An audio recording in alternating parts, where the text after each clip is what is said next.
Hello बच्चों। चलिए आज हम लोग मास्टर दी कॉन्सेप्ट के अंदर सिमेट्रिक मैट्रिक्स क्या होता है ये हम लोग अच्छे से समझेंगे। किसी भी चीज को समझने का सबसे बेस्ट तरीका क्या होता है? एग्जाम्पल। तो चलिए एग्जाम्पल से समझते हैं हम लोग। सपोज ए एक मैट्रिक्स है, 3 4 4 6। इसका ट्रांसपोज निकालते हैं। इसका ट्रांसपोज निकालेंगे तो क्या आता है? एक बार रिपीट करता हूँ, ट्रांसपोज क्या होता है? फर्स्ट रो फर्स्ट कॉलम से इंटरचेंज हो जाएगा, सेकेंड रो सेकेंड कॉलम से इंटरचेंज। रो और कॉलम को अगर आप इंटरचेंज कर दोगे तो उस मैट्रिक्स का ट्रांसपोज आ जाएगा। तो फर्स्ट रो को मैं फर्स्ट कॉलम में लिख रहा हूँ, सेकेंड रो हमारा 4 6 है, इसको मैं सेकेंड रो में। अब आप देखोगे तो ये जो मैट्रिक्स है वो आपकी ए मैट्रिक्स के इक्वल है। यहाँ भी देखो 3 4 4 6 है, यहाँ भी देखो 3 4 4 6।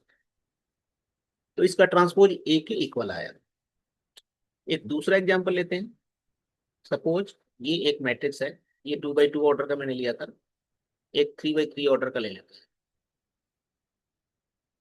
3 7 8 7 8 9 3 3 4। अब इसका ट्रांसपोज करते हैं। ट्रांसपोज क्या होता है? रो और कॉलम में आपस में इंटरचेंज होना। तो जो फर्स्ट रो है वो फर्स्ट कॉलम में आ जाएगा, फर्स्ट रो का एलिमेंट फर्स्ट कॉलम में आ जाएगा। जो सेकेंड रो है, सेकेंड रो का एलिमेंट सेकेंड कॉलम में आ जाएगा, 7 9 3। और जो थर्ड रो है वो थर्ड कॉलम में आ जाएगा, ये 8 3 4। तो ये आ गया हमारा थर्ड कॉलम। अब देखते हैं कि क्या ये ए के इक्वल है। देखो फर्स्ट रो में क्या है? 3 7 8, यहाँ भी 3 7 8। सेकेंड रो में 7 9 3 और थर्ड रो में 8 3 4। Third row 8 3 4। तो ये मैट्रिक्स क्या हो गया? ए के इक्वल है। इस तरह के मैट्रिक्स को हम सिमेट्रिक मैट्रिक्स कहते हैं। एक बार मैं डिफाइन करने जा रहा हूं।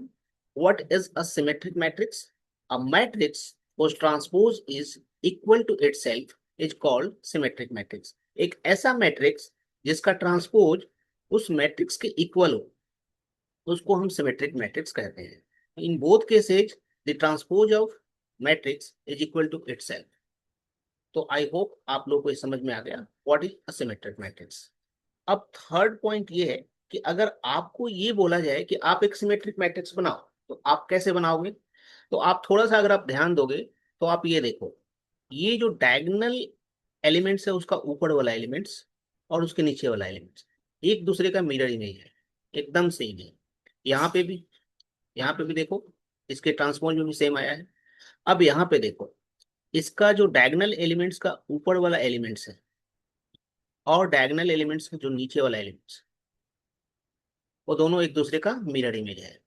इसका मतलब ये हुआ कि अगर आप कोई मैट्रिक्स फॉर्म कर रहे हो तो, और आप चाहते हो कि सिमेट्रिक मैट्रिक्स बने, तो आपको ये ध्यान देना पड़ेगा कि जो आप डायगोनल एलिमेंट्स के ऊपर वाला एलिमेंट्स ले रहे हो वो एक दूसरे का मिरर इमेज होना चाहिए। मैं फिर से एक बार रिपीट कर रहा हूँ। जो डायगोनल एलिमेंट्स का ऊपर वाला एलिमेंट्स है और उसका नीचे वाला जो एलिमेंट्स है वो क्या होना चाहिए? सेम होना चाहिए। अगर आप ऐसा रखते हो तो आपका जो मैट्रिक्स बनेगा वो एक सिमेट्रिक मैट्रिक्स होगा। आप यहाँ पे देख सकते हो, डायगोनल एलिमेंट्स का ऊपर वाला जो एलिमेंट्स है और जो नीचे वाला एलिमेंट्स है सेम है। तो अगर आप ऐसा रखोगे तो आपको एक सिमेट्रिक मैट्रिक्स मिलेगा। आप इसका भी ट्रांसपोज निकाल के देख सकते हो। देखो फर्स्ट रो को फर्स्ट कॉलम में डाल देते हैं, ए बी सी।